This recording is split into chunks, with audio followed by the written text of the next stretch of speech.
navnet ditt Er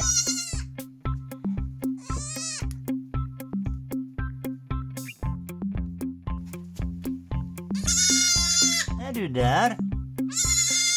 Hva du heter da? Hva du heter for noe? Der kommer det en puse. En liten venn.